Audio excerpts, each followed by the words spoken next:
Shalom, selamat datang di podcast Teologi Agama-Agama. Salam sejahtera untuk kita semua. Pada episode kali ini kita akan membahas tentang pandangan para ahli teologi agama-agama. Tema ini sangat penting untuk dipelajari karena kita hidup di tengah masyarakat yang beragam dan berbudaya.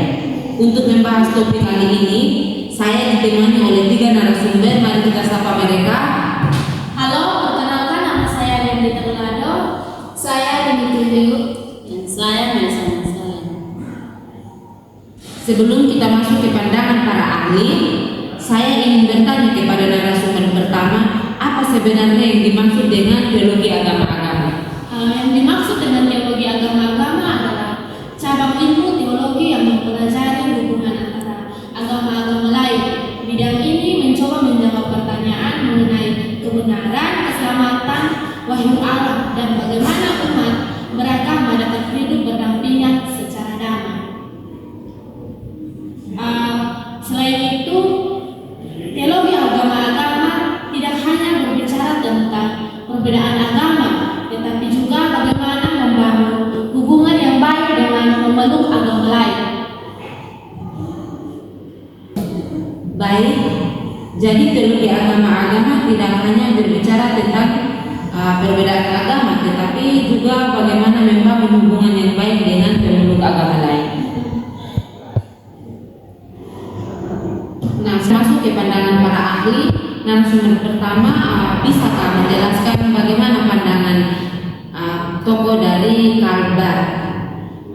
Karl Barth merupakan teolog Protestan yang terkenal dengan pandangan eklevisisme.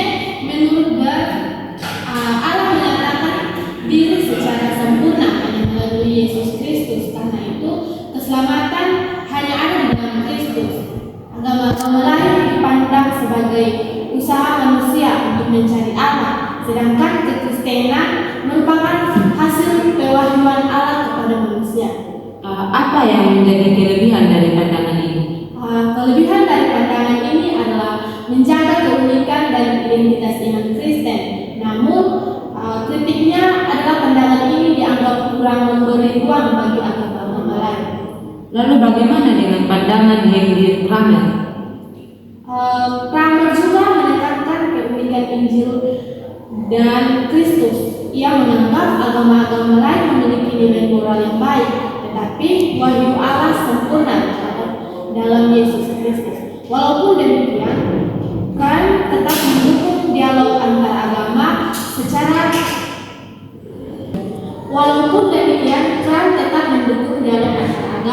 selama tidak mengorbankan keyakinan iman Kristen.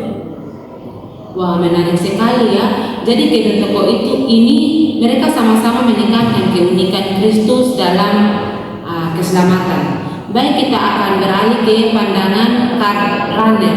Nah, selanjutnya kita beralih ke narasumber kedua. Siapa Karl Rahner dan bagaimana pandangannya? Karl Rahner adalah teolog Katolik yang terkenal dengan konsep Kristen anonim atau anonimus Kristian. Nah, menurut ini Rahner pasti karunia Allah bekerja bagi seluruh umat manusia. Oleh karena itu, seseorang yang belum mengenal Kristus secara langsung tetap dapat menerima keselamatan apabila hidup sesuai dengan kehendak Allah. Lalu bagaimana, apa itu yang dimaksud dengan Kristen anonim? Istilah tersebut berarti bahwa seseorang mungkin tidak mengenal Yesus Kristus secara eksplisit, tetapi dalam kehidupannya menjalankan nilai-nilai yang sesuai dengan kehendak Allah. Rahner percaya bahwa Allah mengasihi seluruh manusia dengan memberikan kesempatan keselamatan kepada semua orang. Apa kelebihan dan kekurangan dari pandangan ini? Nah, kelebihannya adalah membuka ruang dialog dengan agama lain yang mengkritiknya. Sebagian orang menganggap konsep ini masih menempatkan agama lain di bawah kekristenan. Ya, baik, kita akan beralih ke pandangan John Hicks. Sekarang kita masuk ke topik pluralisme agama. Narasumber kedua, bagaimana pandangan John Hicks? John Hicks berpendapat bahwa semua agama besar dunia merupakan respon manusia terhadap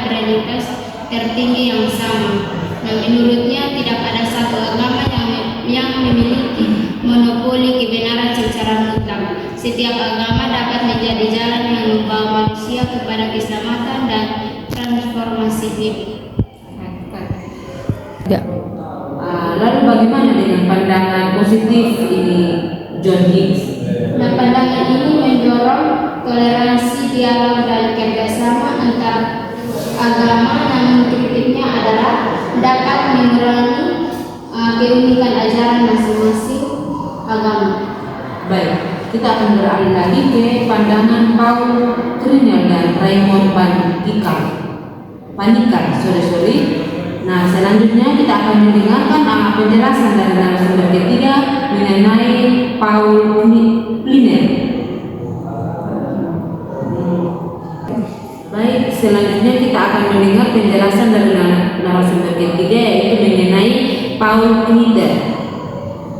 Paul Trinel adalah salah satu tokoh pluralisme modern. Menurut Trinel, fokus utama agama seharusnya bukan perdebatan tentang siapa yang paling benar, melainkan bagaimana agama-agama dapat bekerja sama menyelesaikan persoalan kemanusiaan seperti kemiskinan, konflik, dan ketidakadilan. Lalu bagaimana dengan Raymond Panikkar? Raymond Panikkar menekankan pentingnya dialog antar agama. Menurutnya tidak ada agama yang memiliki seluruh kebenaran secara sempurna. Setiap agama memiliki kekayaan spiritual yang dapat dipelajari oleh agama lain.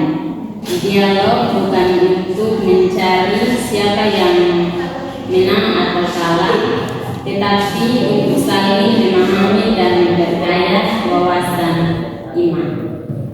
Jadi dialog menjadi sarana membangun perdamaian dan saling pengertian. Betul sekali. Baik, kita akan berpindah ke segmen berikutnya yaitu tentang relevansi di Indonesia. Bagaimana pandangan para ahli ini dapat diterapkan di Indonesia? Kita akan mendengar dari narasumber pertama kita. Indonesia merupakan negara yang majemuk.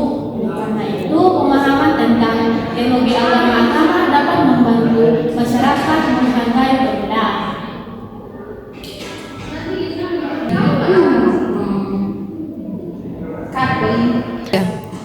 Melalui dialog yang sehat, kita dapat mengurangi prasangka dan membangun hubungan yang harmonis antar umat beragama. Selain itu, agama-agama dapat bekerja sama dalam bidang sosial, pendidikan, kemanusiaan, dan lingkungan demi kesejahteraan bersama. Baik, sebelum kita mengakhiri podcast ini, saya meminta masing-masing narasumber memberikan kesimpulan singkat untuk kita pada hari ini. Kesimpulan dari Carver dan Henry Brown menekankan kepentingan Kristus sebagai jalan keselamatan. Karena membuka pandangan bahwa kasih karunia Allah dapat bekerja di luar batas gereja, sedangkan John Hicks menekankan pluralisme agama. Kesimpulan dari Paul Trinel dan Raymond Panikkar mengajarkan pentingnya dialog dan kerjasama antar agama demi terciptanya perdamaian. Terima kasih kepada ketiga narasumber atas diskusinya pada hari ini yang sangat bermanfaat. Semoga pembahasan kali ini membantu kita untuk memahami berbagai pandangan dan teologi agama-agama dan mendorong kita untuk hidup dalam toleransi, saling menghormati, dan kasih tetap terhadap sesama. Saya selaku pembawa acara pamit undur diri. Sampai jumpa di podcast selanjutnya. Salam damai untuk kita semua. Shalom.